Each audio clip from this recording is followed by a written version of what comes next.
E aí galera, sejam muito bem-vindos a mais este analisador. E hoje falando sobre Deadpool e Wolverine, e Marvel, e San Diego Comic Con, e Robert Downey Jr. Porque esse canal falou que jamais voltaria a falar só sobre filmes de heróis. O primeiro assunto é logo filmes de heróis. Well, this is gonna hurt like a mother.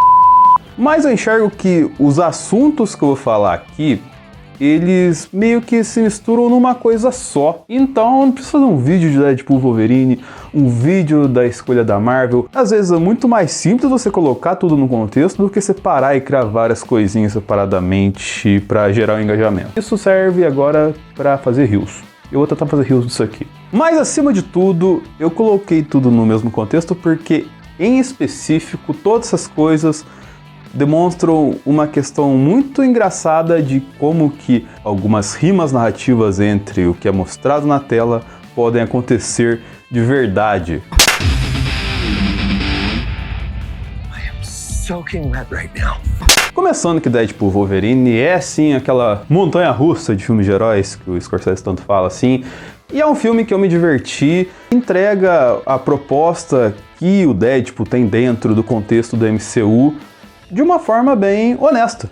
O filme é uma ode a toda a fase da Fox que nós tivemos. E assim, para executar isso, eles utilizaram de tudo que há de bom no que funciona dentro do MCU e principalmente os recursos que fazem dar certo e que deram certo e são até compreensíveis de viagem no tempo dentro da Marvel. Que basicamente é tudo que a gente viu na série do Loki. E isso possibilita a franquia do Deadpool fazer um serviço de fanservice mais completo do que na época da Fox. Você não tem tantas amarras assim e pode falar coisas mais óbvias e fazer piadas mais ácidas, mais direcionadas. Ao mesmo tempo, mantém o personagem do Deadpool numa espécie de limite, de barreira, dentro do que ele pode ou não fazer dentro do MCU. Tanto do personagem dentro do contexto, quanto do personagem fora do contexto da Marvel, no caso do Ryan Reynolds. E por mais que soe contraditório com o que é o Deadpool no geral, na história dele nos quadrinhos, do que foi apresentado nos filmes,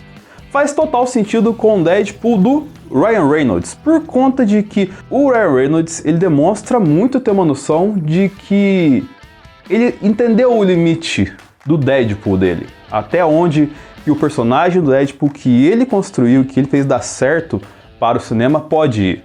Tanto que a cada momento que é perguntado sobre o quarto filme, ele sempre rechaça, fala que a família vai se divorciar dele. Ele entendeu o teto do personagem dele, por mais que ele publicamente não admita isso. E um exemplo disso é a cena inicial do filme, onde tem uma coreografia baseada numa piada que ele fez sobre dançar ao som de NSYNC. E tem uma leve polêmica sobre isso, porque não foi o Ryan Reynolds dançando como Deadpool, e sim um dublê vestido de Deadpool dançando. E ficou aquele vai e volta na coreografia com a cena sanguinolenta, utilizando o esqueleto do Wolverine que morreu no Logan. E teve gente que não gostou disso. É uma questão muito sensível, o Ryan Reynolds tem noção de que o Deadpool no MCU é mais sensível que o Deadpool na Fox. Mas o filme se chama Deadpool e Wolverine. E do lado do Carcaju você tem todos os recursos que a Fox não utilizou para fazer o Wolverine. Os bons recursos que a Fox não utilizou para fazer o seu Wolverine dar certo. Vai desde o uniforme amarelo com a máscara que caíram muito bem no Hugh Jackman, até a violência sanguinolenta, que é muito característica do Wolverine que nós vemos na HQ. E além disso, todos aqueles artifícios característicos do personagem, de ser lobo solitário, de ser não a solução ideal, ou de não se achar a solução ideal para o problema, mas ser exatamente a solução que o problema precisa, que são reflexos de alguém que é calejado pela dor e que sempre acha que não sabe a melhor solução, mas que sim, é a melhor solução para a maioria dos problemas. E fez o Wolverine Hugh Jackman mais uma vez ser testado novamente um novo contexto que não era algo que a gente já tinha visto, mas que a gente achava que ia dar certo. E mais uma vez o Wolverine Hugh Jackman deu certo, comprovando uma coisa que você que está assistindo provavelmente compartilha, de que a gente sempre voltava para os filmes da Fox, sempre voltava a ver um X-Men novo com essa esperança de que as coisas dessem tão certo e que os personagens fossem tão bem executados e que a essência tivesse presente assim como estava no Wolverine. Mais uma vez foi testado e mais uma vez ele entregou o que a gente esperava. Isso muito é mérito do Hugh Jackman executar o personagem e mérito da qualidade e de o que o Wolverine oferece pra gente. Ele é um personagem tão bom que com um filme você conseguiu adaptar e ajustar coisas pra utilizar ele dentro do MCU. Ele tá pronto pra ser utilizado em qualquer momento, em qualquer questão que seja colocada, e se for bem executada como foi no Deadpool e Wolverine, funcionar direito. Ele tem um peso, e esse peso sustentou muito a Fox por muito tempo. O Wolverine, ele é a âncora da Fox, tanto dentro quanto fora da tela.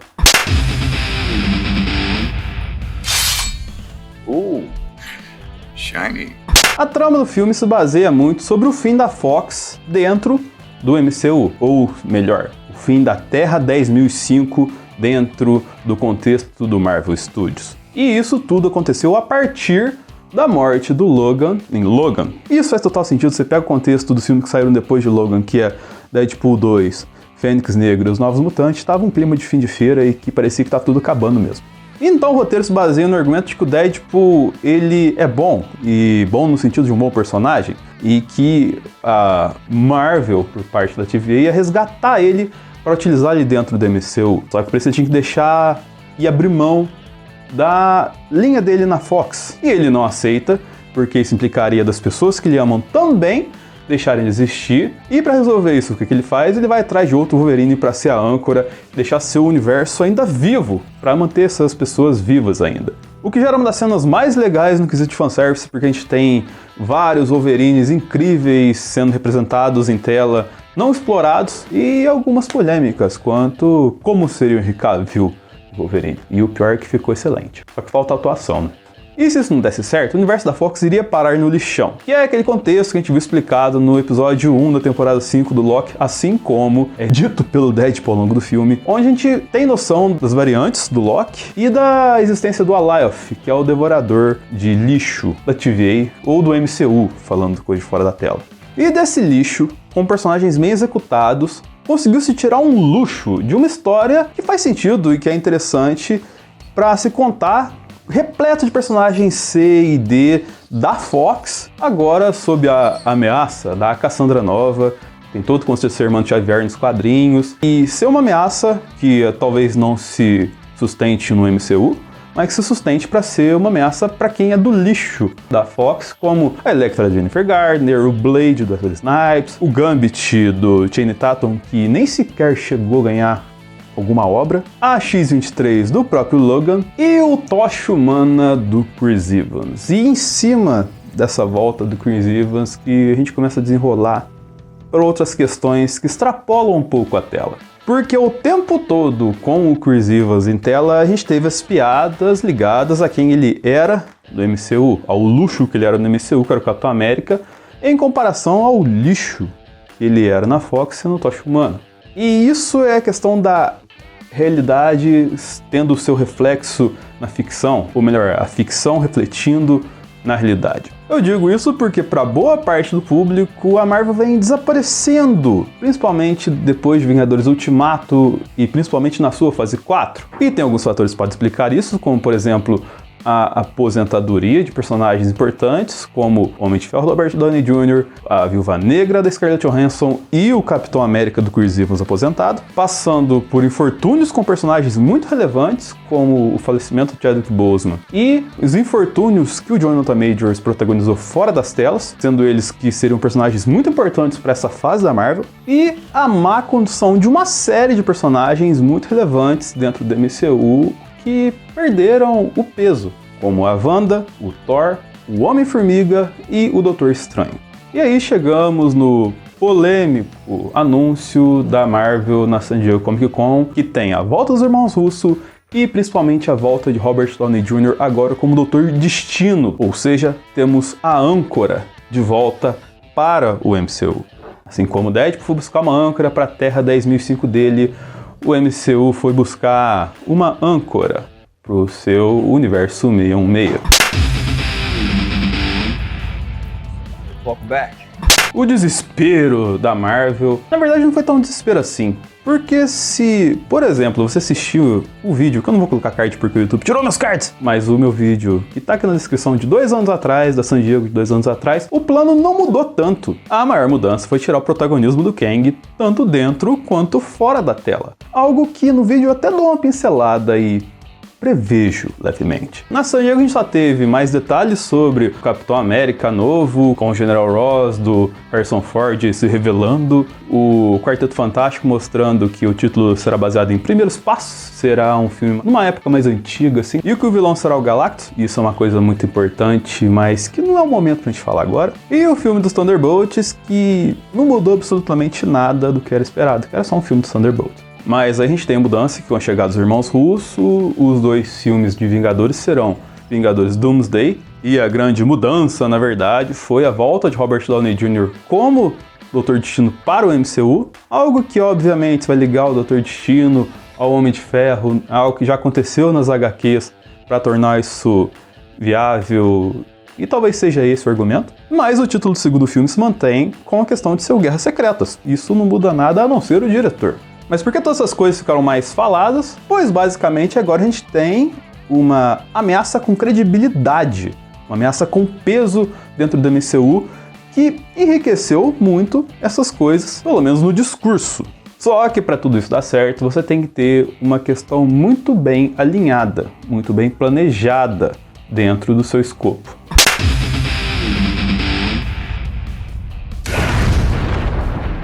Apesar de todas as críticas, que a gente vai até falar daqui a pouco que a Marvel recebeu por tomar essa atitude, a Marvel só consegue fazer isso porque ela tem um planejamento bem feito. Ela tem uma coisa tão bem montada que ela consegue fazer uma mudança de rota sem, digamos, muitos desastres assim. Vamos dizer assim que hoje a Marvel tem um lixo.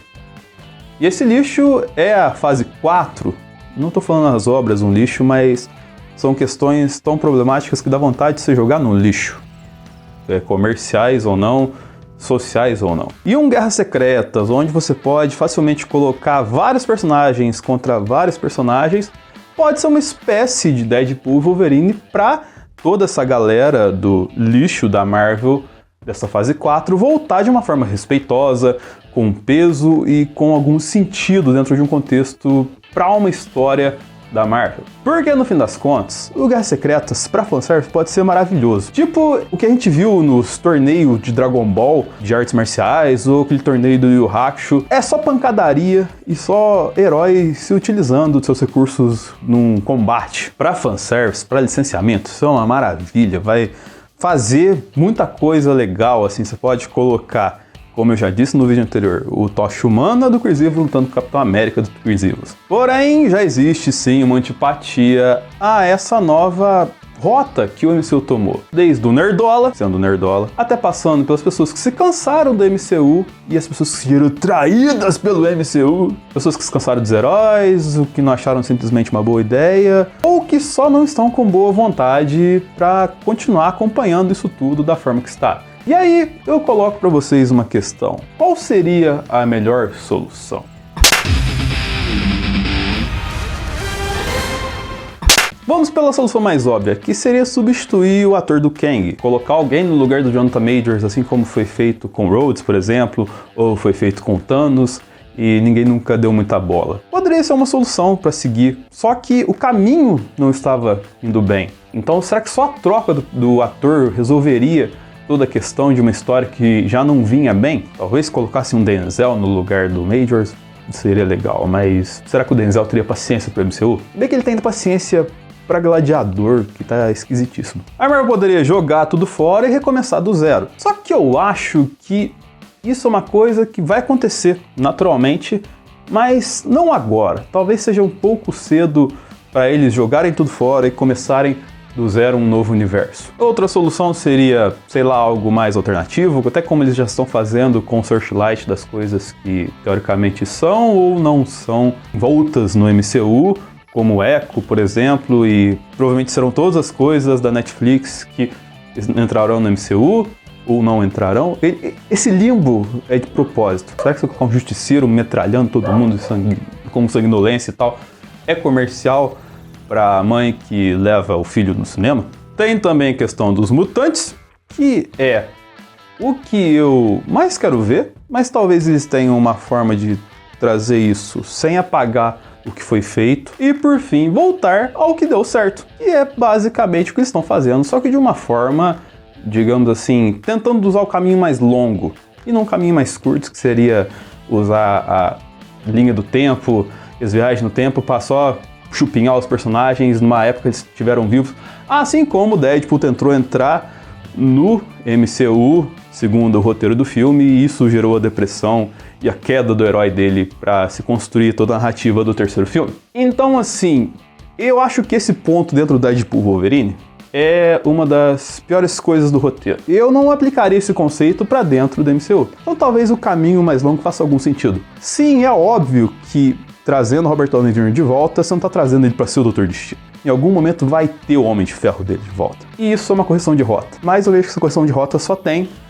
porque eles têm um planejamento para isso. E a gente viu que é muito importante você ter um universo muito bem azeitado, muito bem planejado, para dar sequência a obras e fazer a gente falar de novo de Marvel aqui pela 50ª, 90ª, milionésima vez, porque é um assunto que faz sentido ser conversado, debatido e compartilhado com vocês, a não ser só construir milhões de teorias, porque você pode falar o que quiser, mas menos que esse vídeo teve uma teoria de universo boa. Então é isso, espero que tenha gostado do vídeo, curta, compartilhe, favorite, sinalize, se inscreva aí, até o próximo Analisador.